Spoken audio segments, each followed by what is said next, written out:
In 1938, almost 80 years ago, scientists began tracking lives of 268 students at the prestigious Harvard University to study what would lead to healthy and happy life. Among the original recruits were eventual President John F. Kennedy and longtime Washington Post editor Ben Bradlee.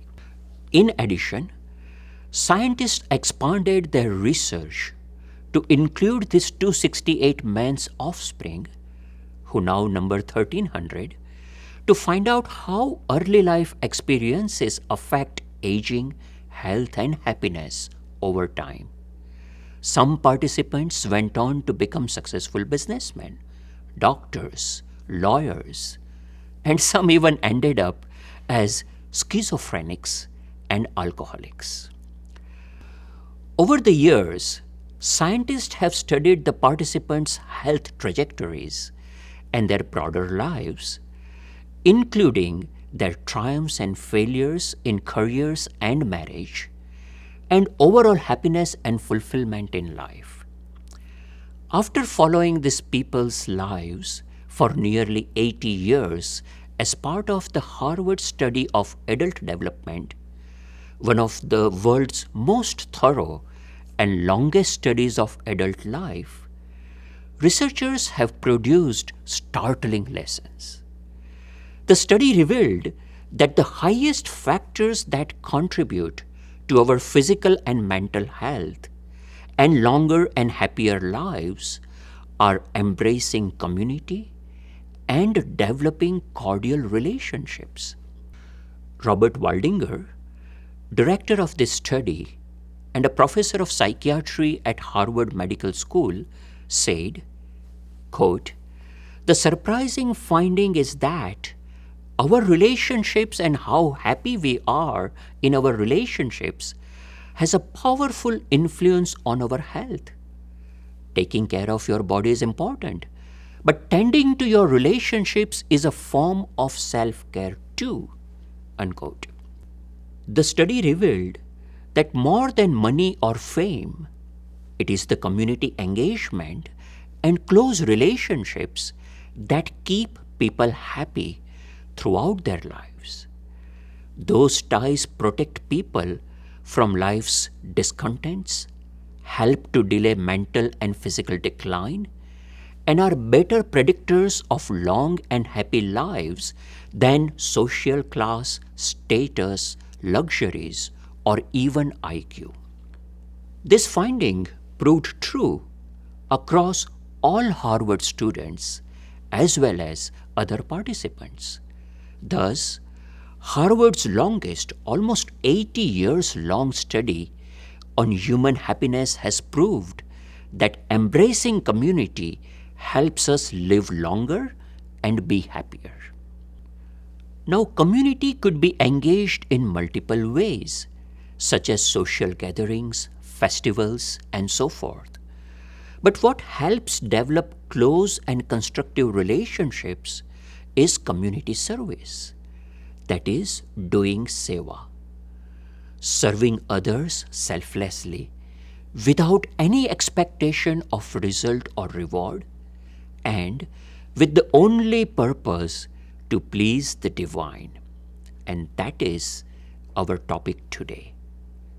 The word Seva is derived from the Sanskrit root sev, meaning to attend, to serve, to dedicate oneself to others. It is a voluntary act of an individual freely giving time, money, and labor for community service. Usually, Seva is understood in terms of humanitarian services, such as relief works in response to natural disasters, social welfare activities, homeless shelters, old people's homes, and services related to health, education, environment, and so forth. Most religious traditions call for, carry out, and consider such humanitarian works as services to divinity. For example, the Bible says, Instead of being motivated by selfish ambition or vanity, each of you should be concerned not only about your own interests, but about the interests of others as well. You are called to freedom. Do not turn your freedom into an opportunity to gratify your flesh, but through love, make it your habit to serve one another. While such injunctions can be found in many religions, some extend the concept of Seva to include domestic and menial works for their own traditions. For instance, one of the main principles of Sikhism is Kar Seva, which requires a Sikh to engage in activities such as serving in the communal kitchen known as langar or bhandara, cleaning the gurudwaras, and helping to run their everyday functions. Many Hindu traditions, whether Shaivite, Vaishnavite, Shakta, Smarta, or others, consider Seva as bhakti, loving devotion to the divine. So sweeping the temple floor is bhakti. Cooking for and feeding people is bhakti. Doing dishes is bhakti. Plucking flowers and making garlands is bhakti. In short, all actions of Seva are bhakti. And if such services are performed for and as per a guru's instruction, Agnya, then Bhagwan is extremely pleased. In the Bhagavad Purana, Krishna tells Sudama, Naha mijya prajatibhyam tapaso pashamenava tushyeyam sarva bhutatma guru sushrusha yatha.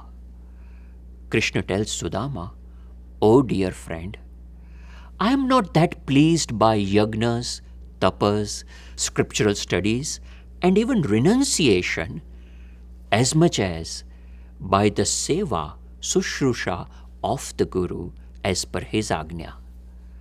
Similarly, in the Ramcharitmanas, Bhagwan Ram says, Mohi sevak samapriya ko nahi. Nobody is as dear to me as my sevak. Bhagwan Swaminarayan takes this one step further and states in the Vachanamrut Kathada, 2nd section 28, that those who progress on the spiritual path do so only by serving devotees of God, and those who regress do so only by spiting devotees of God. In fact, the only method for a person to please God is to serve devotees by thought, word, and deed. To please God, I desire only to serve devotees in this life and all subsequent lives, and just as this is my resolution, all of you should also make the same resolution. Then, to further emphasize the significance of Seva, Bhagwan Swaminarayan adds that this discourse is the essence from the Vedas, the Shastras, the Puranas, and all other words on this earth pertaining to moksha. This is the most profound and fundamental principle, that is, principle of Seva. It is the essence of all essences. For all those who have previously attained moksha, for all those who will attain it in the future, and for all those who are presently treading the path of moksha, this discourse of selfless service is like a lifeline. Thus, for the BAPS Swaminarayan Sanstha, Seva is not only bhakti, but also the main means to attain moksha, the ultimate liberation that yields eternal, infinite happiness.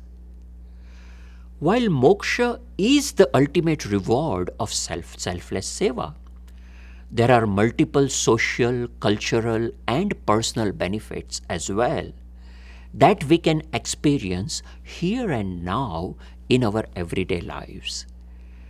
Let us understand those significant, tangible, and practical benefits by exploring case studies. The first is about the Mammoth Kumbh Mela that was held in Allahabad, India in 2013. Recognized as the largest religious gathering in the world, the Kumbh Mela hosted around 100 million, that's 10 crore pilgrims from diverse Hindu traditions.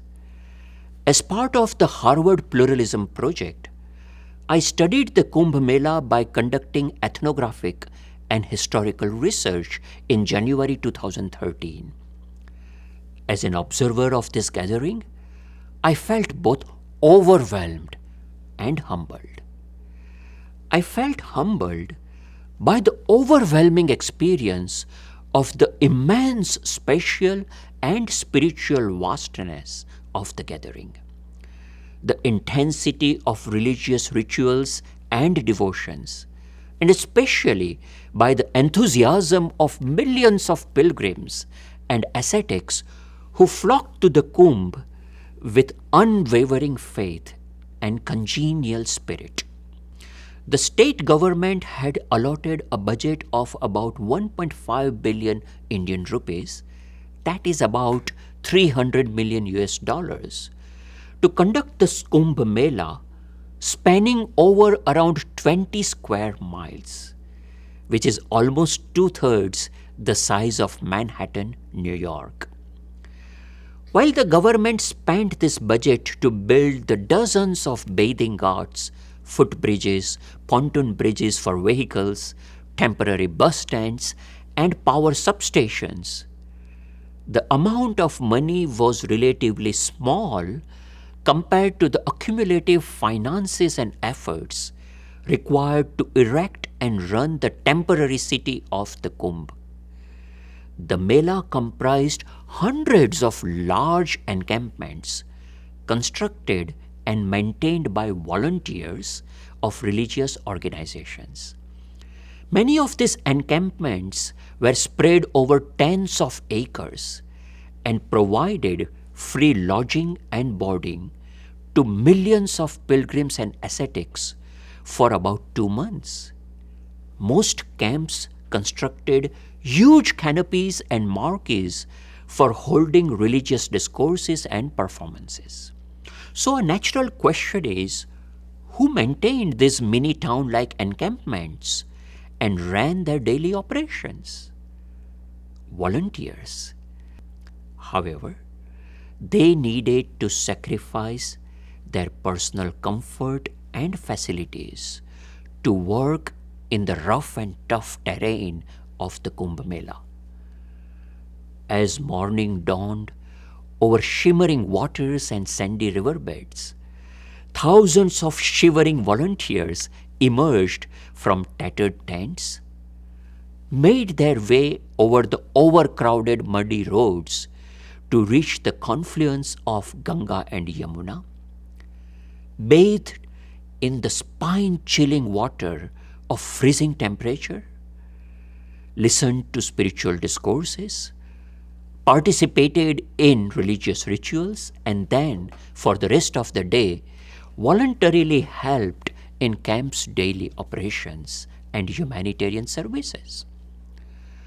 While interviewing these volunteers, I asked, "What do you get in return?" And most of them replied in one word, moksha. Some also expressed what they gain socially and culturally.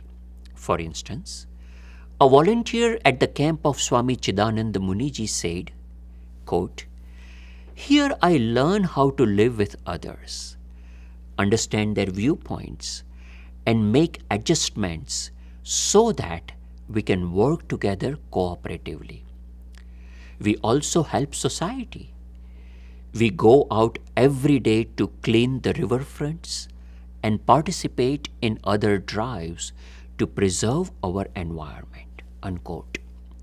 Laura, a volunteer from Denver in the camp of Saima, said, 60 of us from all over the world are staying here throughout the Kumbh Mela for 2 months to learn the lessons of how to dissolve our ego. These viewpoints resonate well with a 6-year-long study funded by UK's Economic and Social Research Council and conducted by scholars from 5 universities. In their report, they show comparison between people not attending the Kumbh and the spiritual aspirants and volunteers called Kalpavasis who attend and stay at the Kumbh for weeks or months together. They found that the volunteers, the Kalpavasis' well-being was far better than those who did not attend the Kumbh Mela. Further, these volunteers' health and well-being were better after the Mela than before. How can this be? Their analysis suggests that it is primarily due to the development of a shared identity. These volunteers see themselves and others at the festival as a group, as us, rather than me and you. And that is what transforms relations among people.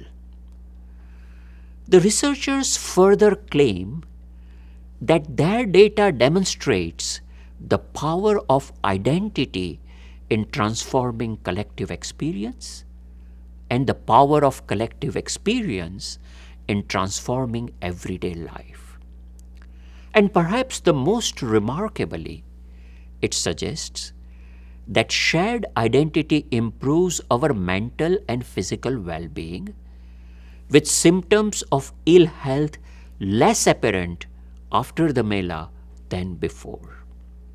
There are in fact many such social scientific studies that show personal benefits of voluntary services.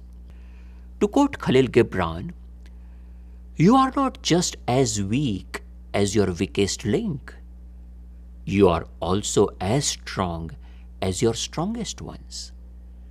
Which brings me to our third story, strengthening your strengths. BAPS decided to make a giant screen IMAX film on India. Let me give a quick background of this eventually produced film, Mystic India.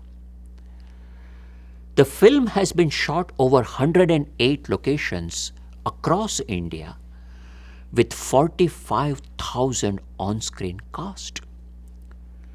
It was a daunting, challenging undertaking for anyone, and particularly for BAPS volunteers, as they were absolute novices to filmmaking.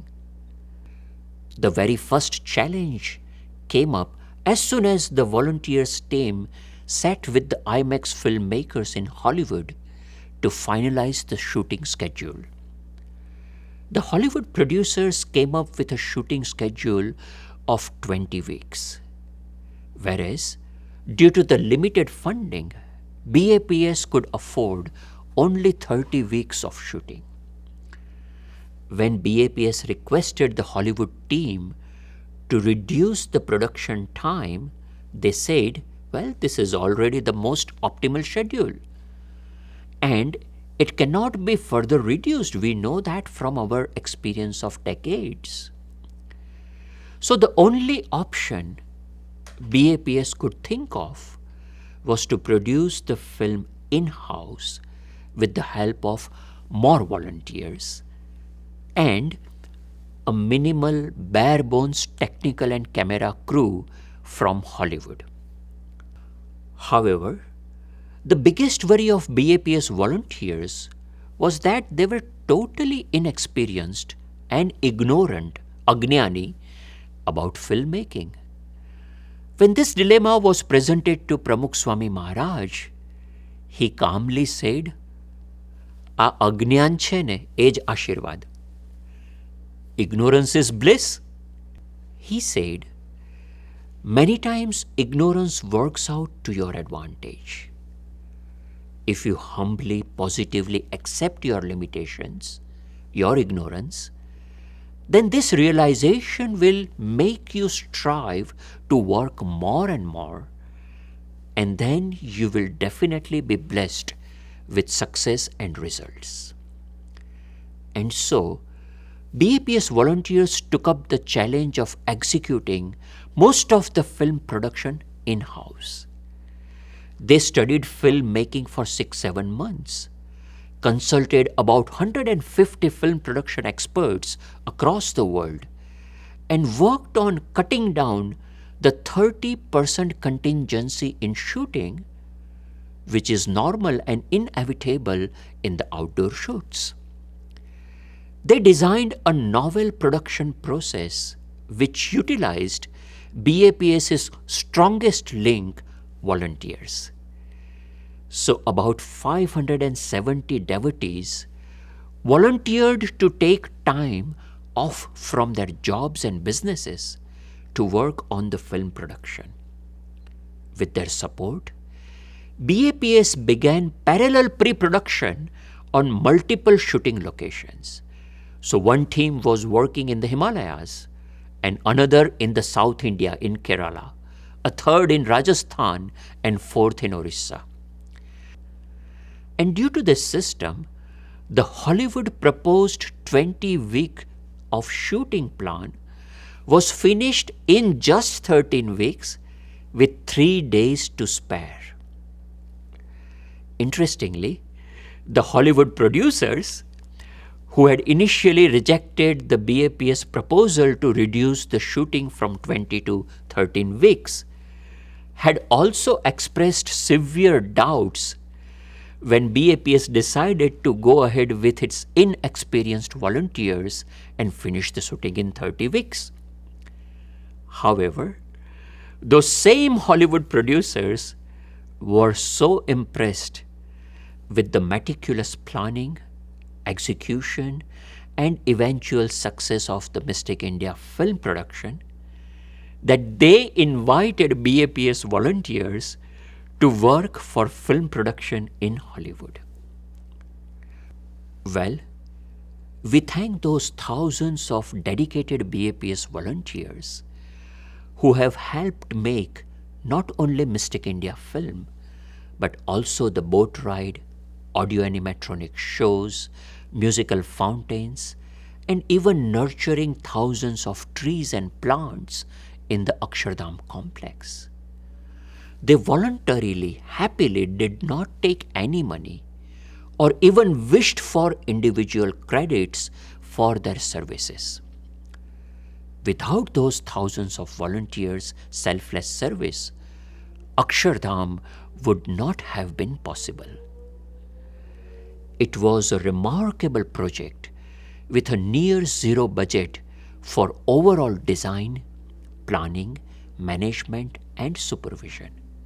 These stories demonstrate that such volunteer-driven projects yield tremendous social, cultural, personal, and psychological benefits. However, as mentioned earlier, for many of these volunteers, the most important benefits are spiritual and devotional. Through such seva, they seek to please Bhagwan and Sant, their Guru, and attain moksha. For them, seva is dharma, seva is bhakti. Bhagwan Swaminarayan says in the Vachnamrut, Kadada 2nd section 41, when one receives an opportunity to serve Bhagwan and Bhagwan's bhaktas, one should serve them considering it to be one's extremely great fortune.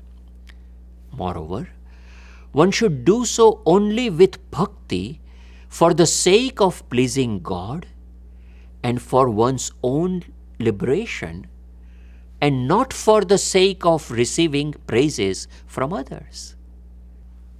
Not everyone, however, is capable of forsaking the taste of praise. Bhagavan Swaminarayan indeed prized an individual's seva done with pure intention and as pure bhakti above everything.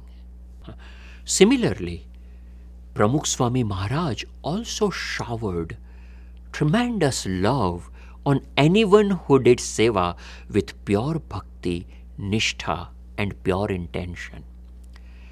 Chhaganbhai Harijan, a devout satsangi from village Thikariya, he was first introduced to satsang by Manibhai Bhatt from Salad, a staunch satsangi, a Brahmin, and as opposed to Chhaganbhai, well off.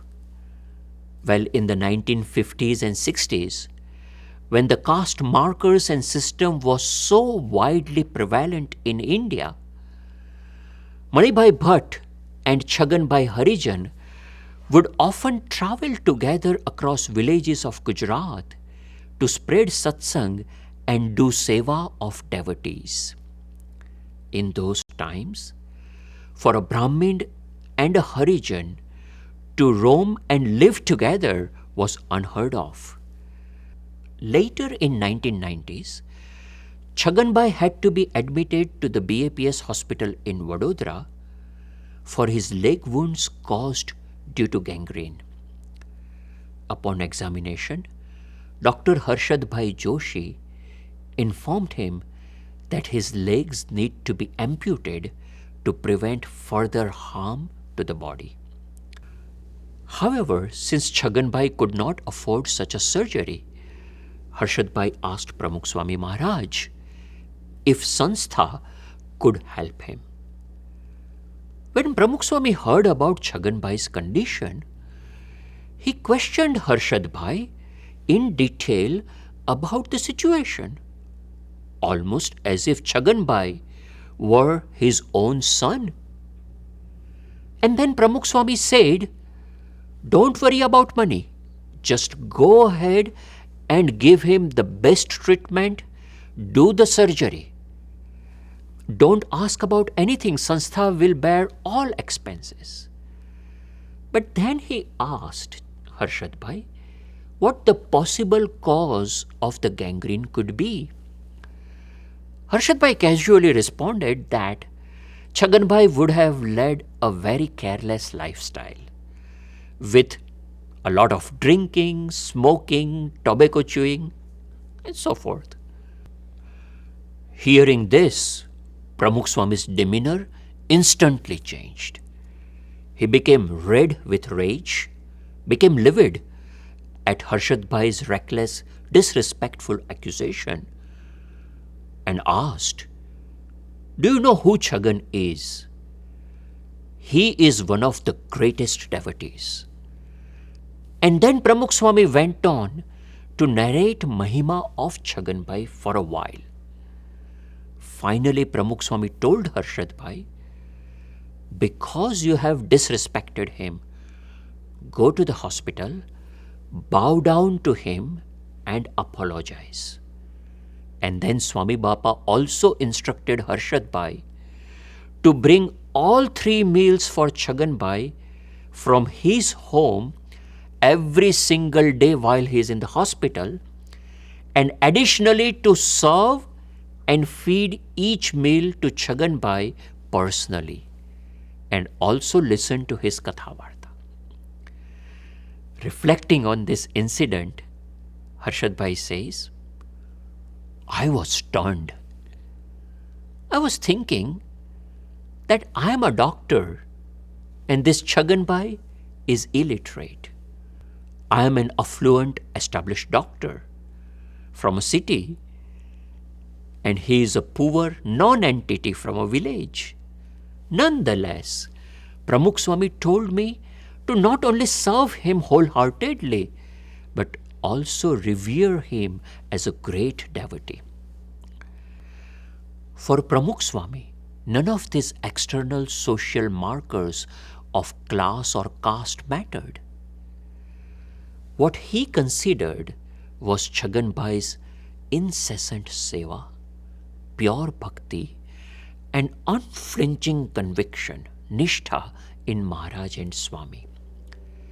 Swami Bapa had so much mahima and love for Chhagan Bhai because of his selfless service of bearing hardships to go across villages and do satsang seva, that Pramukh Swami often lovingly said, Chhagan to amaro che. Chhagan is mine. Finally, to conclude, when the seva is performed selflessly, without any sort of expectation of result or reward, it yields numerous social, cultural, moral, ethical, and psychological benefits to the volunteer. However, on the top of that, when the same seva, the same physical and mental actions are performed with only and only wish to please Bhagwan and Sant, Guru, then such a seva becomes the highest form of bhakti and yields moksha, ekantiki mukti, that is the ultimate liberation in which one experiences infinite bliss, infinite happiness, both here and hereafter, now and forever. Thank you. Jai Swaminarayan.